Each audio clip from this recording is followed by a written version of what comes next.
no rest for the Wicked fans. Mr. Thomas Muller took it to Twitter to celebrate the 1.5 million sales of No Rest for the Wicked. He also went and said, since we released No Rest for the Wicked together, we're now officially given the internal green light to make the new class system the default. Let me explain why we're making what looks like such a drastic change.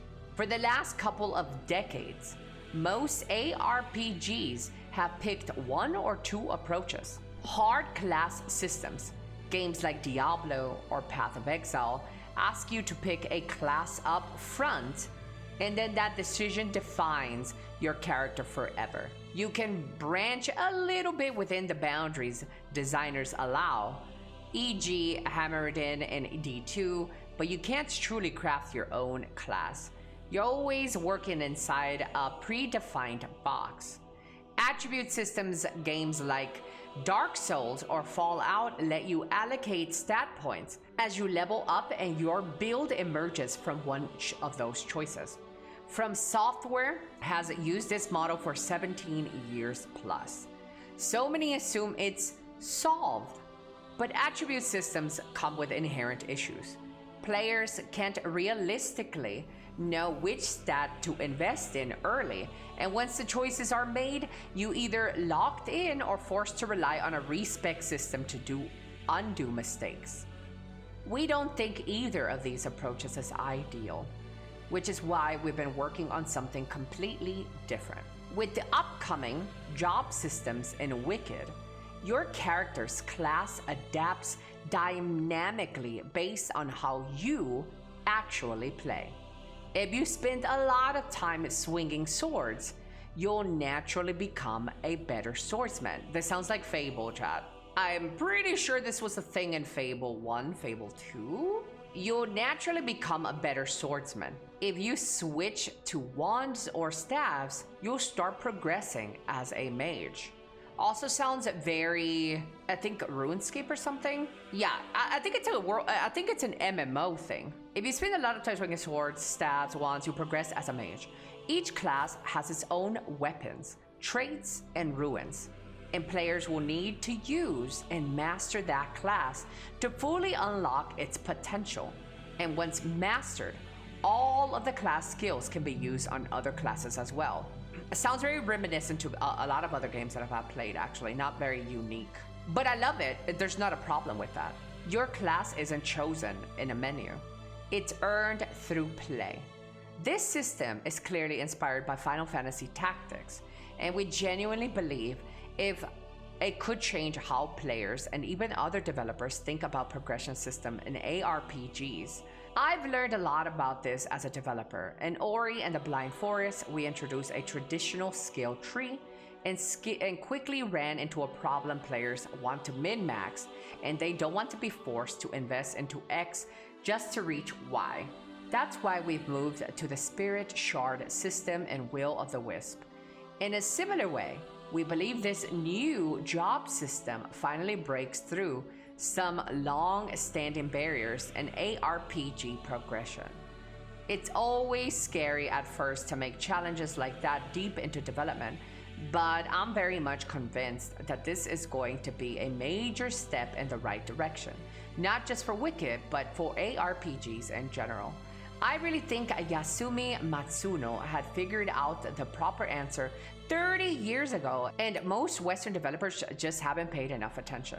I feel like this isn't new, and I feel like it's not even that rare.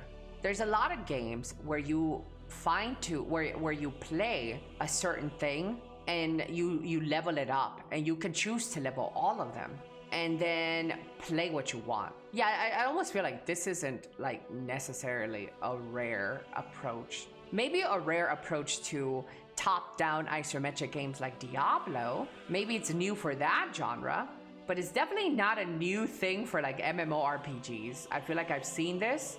I'll be around for a bit. Sounds like skilling up in Final Fantasy XI. Exactly. In Final Fantasy XI, you had this system as well. Yeah, like I said, it just doesn't sound new. But I'm still excited. New World, Throne of Liberty, Ashes of Creation even. Yeah, I'm still excited though. I think the attribute system is good, and what he said about it is inaccurate. Games like Dark Souls Valhalla yet allocate stat points. You level up, and your build emerges from those choices. From Software has used this model for 17 years, so many of this is solved. But the attribute system comes with inherent issues. Players can't realistically know which stat to invest in early. I agree with this. I 100% agree with this. The only way and the only reason you know how to do your stat distribution in a game like a Souls game is if you played a lot of them. I agree with this. Because you've seen this player problem with the no rest for the wicked. People were putting attribute points in dexterity because they think it was going to make them move faster. People allocate points in certain things and they don't even know how and what it does, especially for a new player. I think if you are familiar with the Souls-like genre, you kind of have a way, you kind of understand attributes. But as a new player, you don't really understand what these stat distributions do, why you're overweight, where you should allocate more stuff, stamina, HP, strength, weight, load.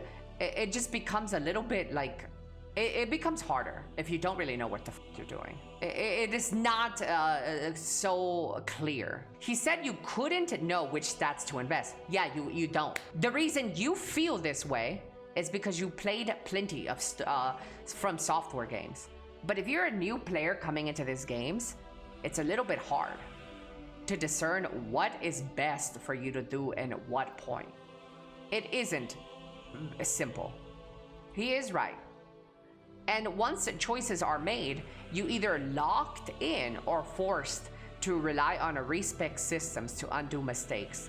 This is true. Sometimes you don't have the ability to go and undo stuff until much later in the game, but by that time you've already made the game harder for you because you didn't invest in HP at the beginning. You didn't invest in HP in the beginning, so the game becomes harder because you die in one tap because you didn't know where to allocate your points. So now you're progressing through the game until you meet a point where you can undo your mistakes, but by that time you've made the game more difficult for yourself. Now, I'm not trying to say that the attribute system is wrong and they should change, but he does bring some problems that I feel are true with the attribute system. But anyways, what do you guys think? Leave it down in the comments below. So, you're not planning to leave without hitting the comment, like, and subscribe? I know you're not. So, how about you hit that comment, like, and subscribe?